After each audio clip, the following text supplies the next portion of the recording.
Greetings, I'm Alexi Lalas. And I'm Cobi Jones. And we have the privilege and the pleasure of some surprise questions here that we are going to pull out of this beautiful fishbowl and answer, or attempt to answer. So I'll start first, all right, Cob?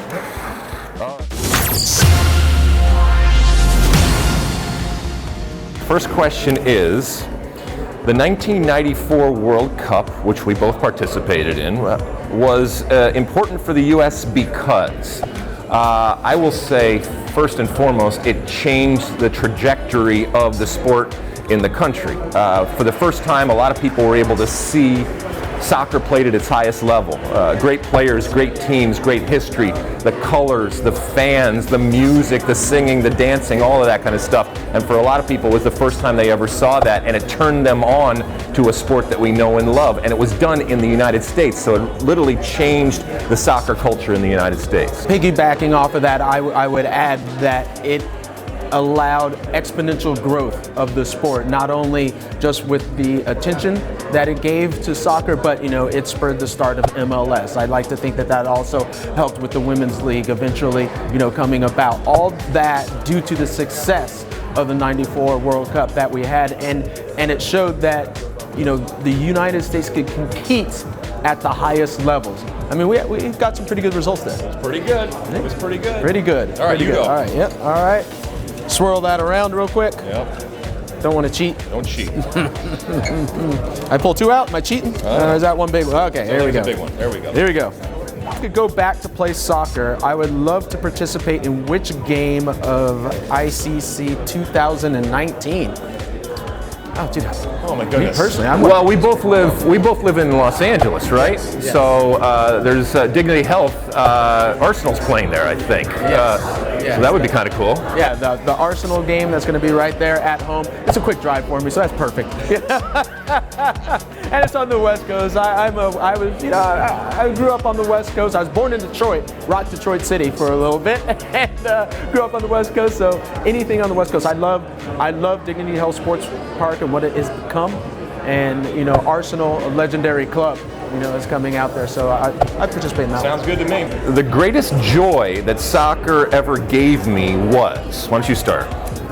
Well, the greatest joy that soccer ever gave me, I'm going to go a little outside the box and go the ability to see the world. That's one thing that's amazing. A lot of sports in this country, it stays within the United States. But for soccer, it's a world sport. So I had the opportunity to travel everywhere. And with that came experience and knowledge and a growth, I believe, inside myself personally. It made me a more worldly person and everything that comes with that, accepting of other people and cultures. So soccer, I will always be in debt for that. I think it gave us a connection to the world, not just the actual traveling, but when we would go out when we were 10 years old and we would juggle a ball in the sidewalk, we knew that there was another young kid on the other side of the world in a completely different country, speaking a different language with a completely different culture, that was doing the same things. And so to have that connection, which is pretty rare and unique in the world today, that's one of the joys that I got, that I was playing a game that the world was playing, and that was pretty cool to be able to do that. All right, is it my turn or your turn? Your turn. My legacy to the game is. You want to go first with that? Don't be too conceited on this one, okay? I don't know if we have a legacy. Both Cobi and I had a lot more hair back in the day, so our legacy would definitely have to do with hair. His flowing dreadlocks, and I had a whole lot more red hair, red mane, goatee, and all that kind of stuff. Look, I don't know if there is a legacy, but we still. When we're walking down the street, people will come up to us and talk to us about the 1994 World Cup. It changed our lives, and as we've said, it changed soccer. And so to have been able to play a part and to be a part of that, something that changed this sport that we know and love, I think that's ultimately the legacy. And if we did anything on the field or off the field that helped young soccer players, boys, girls, whatever, whether to become better soccer players or just in terms of their growth, that's a good thing if we did any of that. And I would add on to that, we are still creating our legacy. We're not separated from the sport and saying, okay, that was great.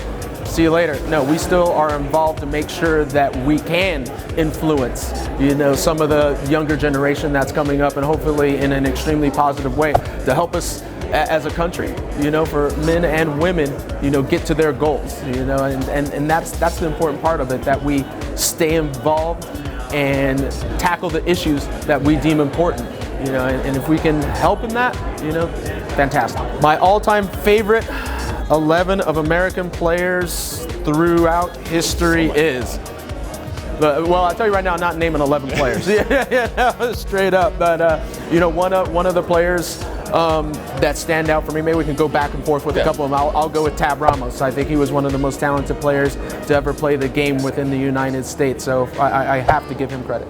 Absolutely, and we were just with Tab earlier, and he was too good to play with us, and certainly too good to play with me. And had he been born 10 or 20 years later, I think we would look at him very, very differently. He was a man out of time.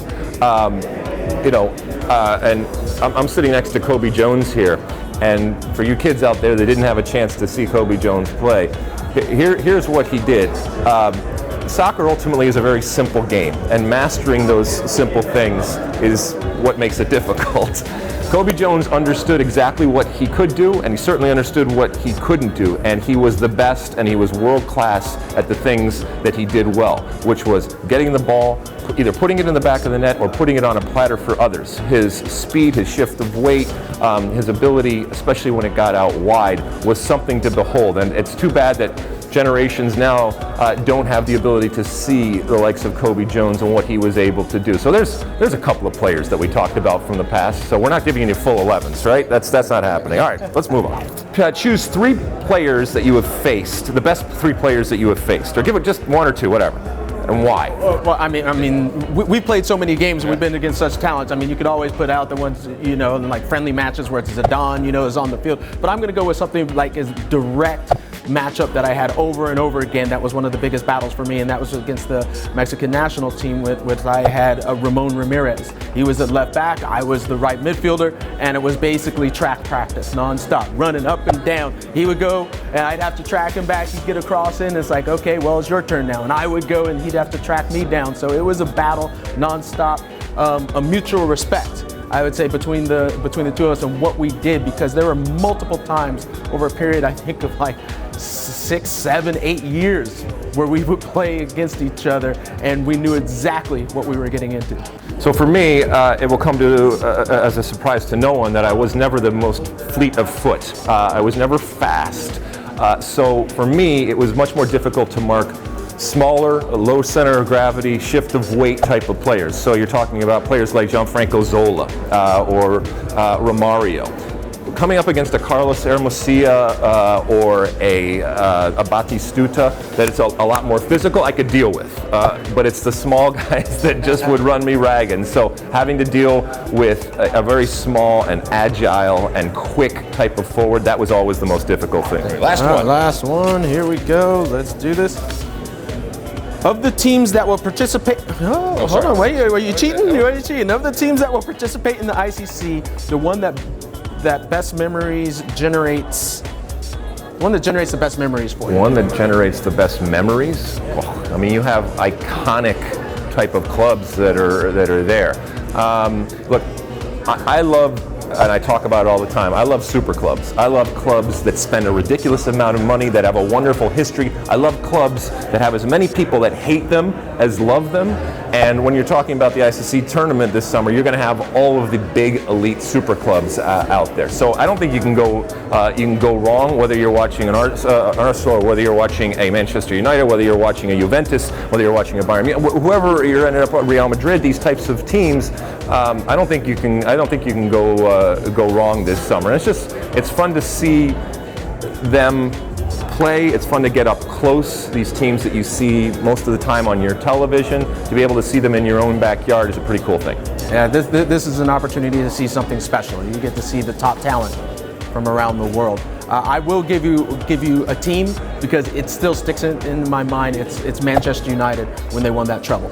That comeback victory. That was something special for me, just seeing that team. So I always love it when Manchester United participates and joins in.